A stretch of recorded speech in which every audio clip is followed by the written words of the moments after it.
এবার দেখাবো, দেখুন মধ্যশিক্ষা পর্ষদের কড়া নিয়ম আজকে থেকে চালু হয়ে গেল।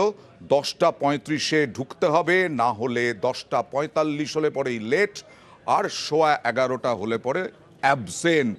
তাও 4:30-এর আগে বেরোনো যাবে না স্কুল থেকে।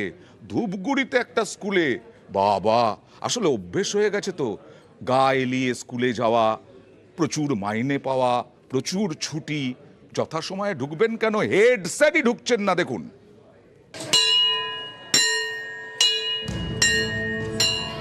ঘন্টা বাজলেই প্রার্থনা, তারপর ক্লাস, রোল কল, দেরিতে এলে স্কুলের গেট বন্ধ, অ্যাবসেন্ট।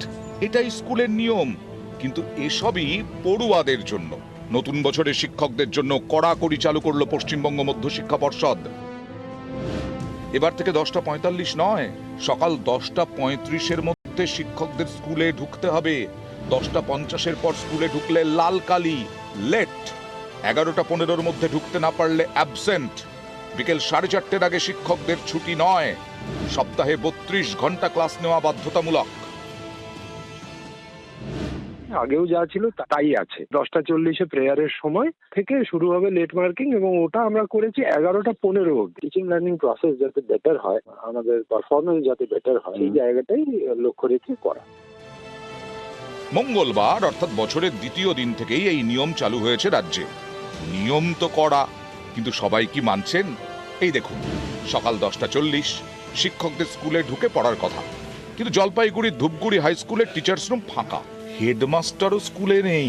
পর্ষদের কড়া নির্দেশিকা জবে থেকে কার্যকর সেদিনই লেট। এ নিয়ে হেডমাস্টারের উত্তর একেবারে রেডি। প্রধান শিক্ষক হিসাবে আমাকে অনেকগুলো জিনিস দেখতে হয়, যেমন ব্যাংকে আজকে ছাত্র ভর্তি আছে, আমি ঢুকেছিলাম আগে, আমি বাইরে বেরিয়ে গিয়ে তারপরে 10টা 45 আমি 10:30টায় ঢুকে গেছি। প্রধান শিক্ষক বলছেন তার অনেক কাজ, কিন্তু বাকি শিক্ষকরা, তাদের কেন স্কুলে ঢুকতে লেট হলো? প্রশ্ন করতেই মেজাজ দেখুন। হ্যাঁ, সেটা দেরি হতে পারে আজকে।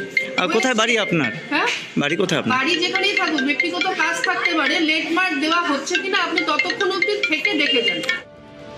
এই শিক্ষকের দাবি সরকার যে নতুন নিয়ম করেছে সেটাই নাকি তিনি জানতেন না। আমি এমনিতে 10টা 40-এর মধ্যে ঢুকি, তাই এখন 10টা 35-এ ঢুকবো। তো নির্দেশিকা কি আপনার জানা ছিল? না, জানা ছিল না। এটা অত্যন্ত দুর্ভাগ্যজনক। অবশ্যই আমরা জানতে চাইবো ডিআই স্যারের কাছ থেকে যে কি বাস্তব পরিস্থিতি। তাড়াতাড়ি ঢুকতে হবে স্কুলে, এতে অনেক শিক্ষকেরই গোঁসা। কেউ কেউ তো মিজাজ হারালেন, কেউ কেউ আবার স্বাগতও জানিয়েছেন। না, এটা শিক্ষা এবং শিক্ষার্থীর স্বার্থে এটা অত্যন্ত যুক্তিসঙ্গত এবং সময়োপযোগী। নির্দেশিকাকে সাধুবাদ জানাচ্ছি। সরকারি স্কুলের টিচার অনেকেই মনে করেন সুখের চাকরি, কোনো চিন্তা নেই, খেয়াল খুশি মতো গেলেই হলো। এই মনোভাবই এবার বদলাতে চাইছে পর্ষদ। নিউজ 18 বাংলা।